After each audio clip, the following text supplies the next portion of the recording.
All right, today we're jumping into a real masterpiece of short fiction, Ghassan Kanafani's Letter from Gaza.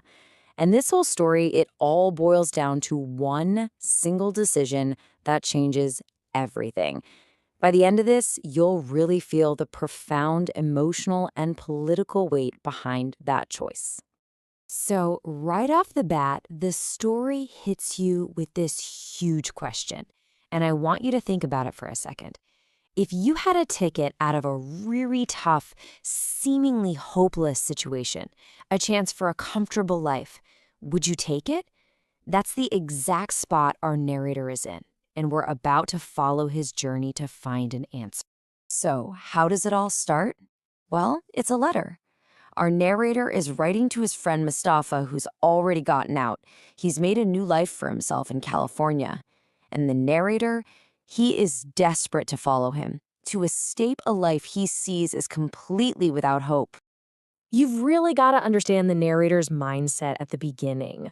For him, the world is split into these two polar opposites. Gaza isn't just his home, it's a symbol of defeat, of being trapped in the dark, of rot and decay. But California? Oh, that's the dream. It's this almost mythical place of life, freedom, sunshine, basically salvation. This black and white view is what's driving his need to get out. And listen to the language he uses. It's just so powerful. He doesn't just say he wants to leave, he says he wants to flee because he feels like he is rotting.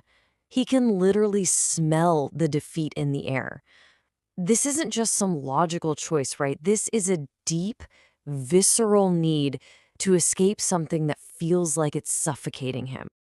Okay, to really get why this story hits so hard, you have to know a little bit about the guy who wrote it, Ghassan Kanafani. His own life was completely defined by the very conflict he's writing about. He was born in Palestine, but became a refugee during the 1948 Nakba. That experience of being exiled, of losing his home, became the absolute core of all his work. He was a major writer and activist, and tragically was assassinated in 1972. So he wasn't just imagining this struggle, he was living. So our narrator is basically ready to go, bags packed, but then everything gets turned on its head. A single violent event happens that forces him to look at his home and, more importantly, himself in a totally new way. And look, this turning point, it doesn't just come out of nowhere. The story is set after what he calls 7 years of defeat following the Nakba. The climax, the big moment, happens in 1956 during the Suez Crisis, when the Gaza Strip was invaded and bombarded. This history isn't just background noise. It's the fuse that lights the story's explosive climax. It's during that chaos, that bombardment, that something happens. The narrator's young niece, Nadia, she does something absolutely incredible. She literally throws her body over her younger siblings to shield them from an explosion. She saves them, but the cost is just terrible. Her leg is amputated. And this one act of pure selflessness creates this massive contrast with the narrator's own plan, which is all about saving himself. And this is where Kanafani is just brilliant, because these characters aren't just people, they stand for something much bigger. Our narrator, he's that person who's tempted to just save themselves. His friend Mustafa in California, he's what happens when you do escape. You might just assimilate and forget where you came from. But Nadia, wow, she becomes the symbol of the homeland itself.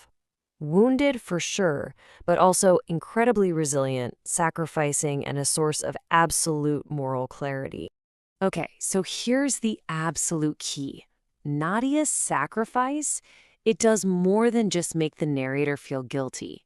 It completely shatters his reality. His whole definition of what it means to be alive just gets blown to pieces. And this right here, this is the transformation. It's the big aha moment.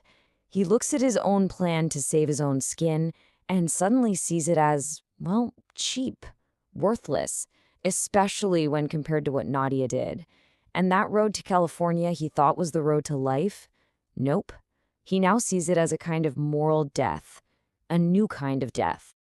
And boom, just like that, his whole world flips upside down. The entire map gets redrawn.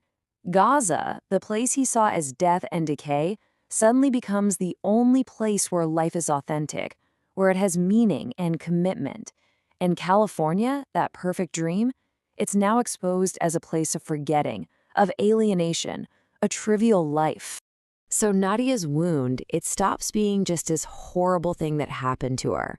For him, it becomes a mirror, and it reflects his own passive choice, his own selfishness right back at him. It's an indictment. But it's also more than that. It's like a beacon of light that cuts right through all his confusion and shows him a new, much clearer moral path. Okay, so we've seen the personal story, but let's zoom out for a second, because what Kanafani did here was so much bigger than just one story.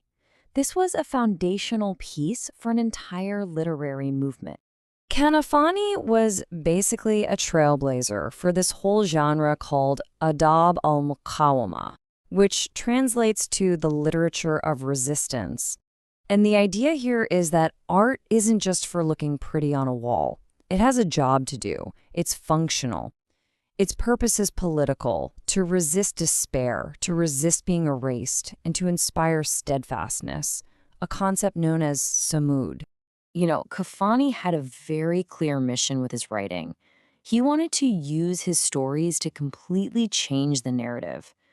The goal was to take the common image of the Palestinian as a passive, weeping refugee and transform it into an image of an active resistor, a freedom fighter.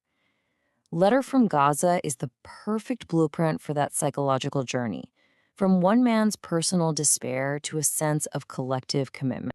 So in the end, the letter he sends, it's the complete opposite of the one he planned to write. He tells his friend Mustafa flat out, "I will not come to you." And then he turns it around and issues a challenge. He says, you come back to us, come back here, and learn from Nadia's leg what life really is and what existence is truly worth. It's just a stunning reversal and an incredibly powerful call to action. And that really leaves us with this powerful question, doesn't it? Kanafani takes the very private, very real pain of one little girl and masterfully turns it into a public symbol for an entire people's struggle and their will to endure. It makes you ask, how does art even do that? How can one story carry the weight of millions? That question, I think, is right at the heart of why this story is still so powerful today.